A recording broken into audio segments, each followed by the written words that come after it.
I'm Craig Kenneth, a relationship coach and a psychotherapist. Every relationship is different and every breakup is different. Work with me and you'll get professional help on your situation. And if you're in no contact, focused on personal growth, my workbook series, The Knowledge, will help you make changes like you've never made before. Available now at AskCraig.net.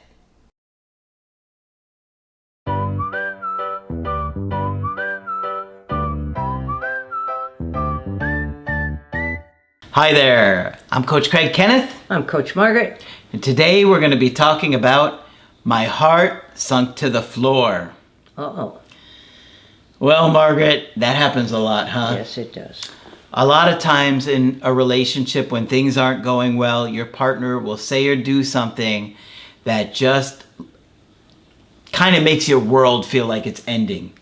It's amazing how somebody could just say one thing. And it can feel like the end of the world to you. Yeah. And so today I have a really interesting email coaching, and there's quite a bit going on here. So I thought you guys would find this one interesting, okay? This is actually from a gay couple. We'll call the guy Max. And Max is in his late 20s. And we're going to call his ex Larry. Okay, Max and Larry. Max and Larry. Larry's in his early to mid 20s, okay? So he says, I am a shy, introverted gay male and met my ex Larry, a social extrovert, on Tinder last October. We dated for 10 months. He is a student and he's, let's say, interested in martial arts to leave it a little bit more vague. Okay. He works a part-time job and he also enjoys playing music in his time off. Now they live about an hour and a half away from each other. Mm-hmm. He said, I felt like he wasn't as invested or committed as me. He had a straight best friend. We'll call him Tim. Tim. Okay, he had a straight best friend named Tim. Okay. His friends described them as touchy when drunk. Ah. My ex talked about him a lot. They would go on 2 to 3 hour scenic drives together and cook together. Mm-hmm. Then, one day, my ex looked at me longingly, so I asked, what's up? And he said, you just really look like Tim there. Oh boy. And my heart sunk to the floor. Right. I still kept it inside and told myself if something like that happened again, I would talk to him. Next week, he called me Tim in a conversation. I see. He immediately started apologizing. Then later that night, when no one was talking to him, he utters out, just so you all know, Tim is just my friend. There's nothing going on there. I don't know who he was talking to in this situation. It was a little confusing. He said no one was talking to him, and he just says it out of nowhere. Sounds like it was coming out of his unconscious, eh, Margaret? It does sound like it, and it sounds like he was very well aware that his partner had picked it up. Uh-huh. I talked to him. He said he used to have a crush on him. Mm-hmm. This led to a messy breakup, but eventually getting back together. Also, he asked me for an open relationship during this time due to some sexual incompatibilities. He said he sees sex and love as separate. My feeling on most of these things are, the more integrated things are, the better off you are.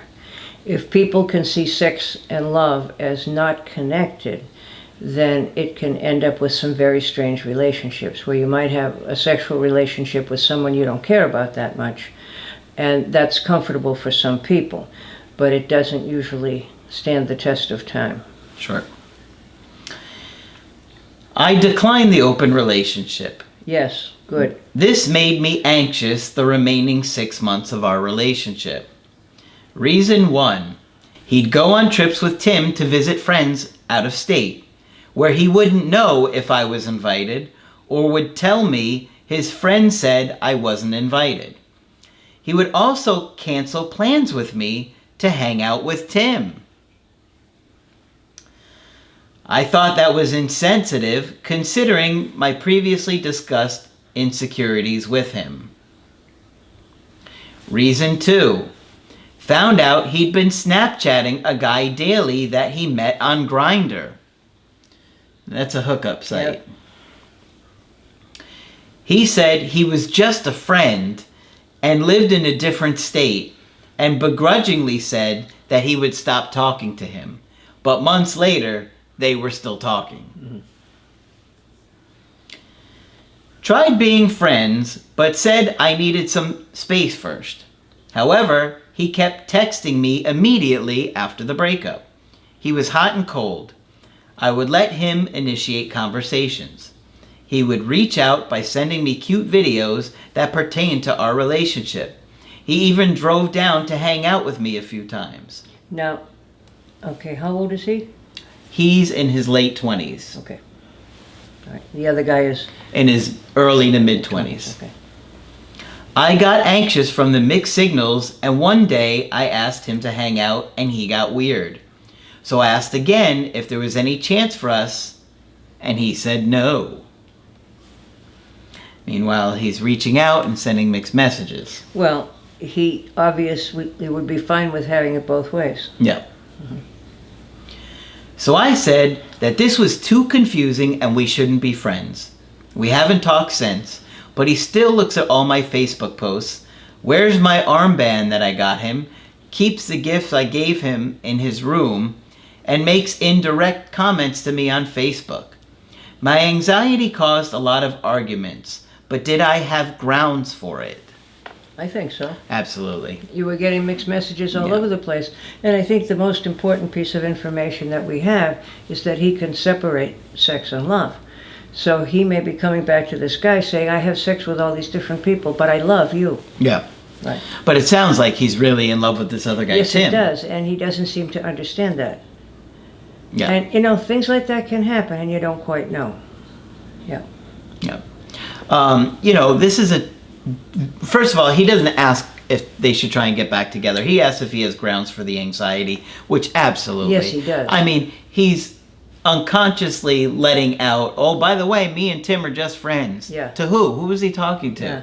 He's canceling plans with his partner to go hanging out with this person. And then expects the partner to understand that there's nothing to it. Yeah. Not reasonable. No, it's not at all. And he should be angry by the way he was treated by this guy. Yes, he certainly should. He certainly should. And you certainly can't see this guy making a commitment. Yeah, I mean, it sounds like he still has major feelings for this other guy. Yeah. Even though Yeah. he makes it sound like he doesn't anymore. I don't buy it. I don't buy it either. And he's still talking with someone on the computer. So this guy is still looking to see what he wants, and I don't think he knows. No. But he even called this guy Tim. Mm-hmm. I mean, several times. Well, that's an ongoing joke, isn't it? Yeah. I screamed out the wrong name. Oops. Oh, so-and-so. Yeah. So, it seems to me like they have very different needs here. Yeah. And this guy, what do we call him, Larry? Mm-hmm. Larry wants to be single, but be in a relationship. Yes. And he wants to keep him from kind of being happy and, living his life. He keeps him hanging on. He keeps him hanging on. While he is hanging out with this other guy, canceling plans with him, not, going out of state with this other guy and leaving him, not knowing if he was even invited or not. I mean, he just seems very inconsiderate and disrespectful. Very. No wonder this poor guy is confused. Yeah. Yeah. So, I don't think... The most honest thing this guy did was ask for an open relationship, because that's apparently what he wants. Yeah. Yeah. But, he seems like he is not a very thoughtful, considerate partner. Right. And I'm talking about Larry. Yeah. Right? Because look at all these cruel things he's done here. And they are cruel. Yeah. Yeah, they're emotionally abusive. He was on the dating site, the hookup site. Right. He said he begrudgingly stopped with that guy. But then he found out he didn't stop at all. Yeah, and then he got caught again. So, I wouldn't recommend dating somebody like this. No. He's just not showing any signs that he really wants a commitment. No, not at all. So, I think all of his behaviors were setting off his anxiety. Sure. And, Max, right? The other Yeah. guy's name. Max may legitimately have some anxiety that he might want to explore further or work on. But was his feeling understandable and reasonable and appropriate and healthy? Yes. Yeah. And as Craig points out, where's his anger? Yeah. Yeah. Yeah, this was not right. The way he No. was treated here by Larry is incredibly selfish and, just cruel. Yeah. I mean, to treat somebody so poorly is yeah. cruel. And people of many sexual ways can get in, and there are always some, in whatever combination you can think of, who really want an open relationship, and that's okay. But it's not going to work with somebody who really wants a commitment. Yeah. Yeah, and not only that, when he's not upfront or honest about And he things. hasn't been honest at any point, except, as I say, in Yeah. asking for the open relationship. Yeah. Yeah. So I wouldn't date this guy here. No. I would consider moving on. Obviously, you can take a look at yourself and consider your other relationships where you triggered easily by anxiety, Yeah. and figure out, not just base it on this relationship where you're dealing with somebody who's going to trigger a lot of anxiety. But it would be useful for you to figure out your attachment style. Yeah. Okay, Of course. and if it's anxious, and you can learn to live with that in a way that everybody can live with. Yep. Yeah. But we could understand why his heart sunk to Yeah, the floor. I'm sorry this happened to you. Yeah. Yeah. This is why we say you gotta take your time getting to know people, take it slow, and you also really want to understand attachment issues and what a healthy relationship looks like so you know how to avoid dating someone like Larry. Right. And this guy doesn't know what he wants. And that's a red flag, always, that you may not be dealing with somebody who's truly an adult and has figured out who they are and what they want. So hopefully you found this video helpful. Of course, if you want to get my help personally, you can go to my website, askcraig.net, sign up for the coaching option that works best for you. I do email coaching and I do Skype, and Margaret is available for Skype coaching. If you feel that I can be helpful, please sign up. If you don't think she could be helpful, I don't even Don't. know what you're doing on this channel. But that's it for this video. I'm Coach Craig Kenneth, I'm Coach Margaret. and we will talk with you soon. To get my help personally, go to askcraig.net and click on Schedule Coaching and choose the option that works best for you. I do email coaching or Skype. To schedule a coaching with Margaret, click on Margaret on the top of the page and order a Skype with her. For the Knowledge Creative Healing course, click on the link at the top of the page and click Get Started Now.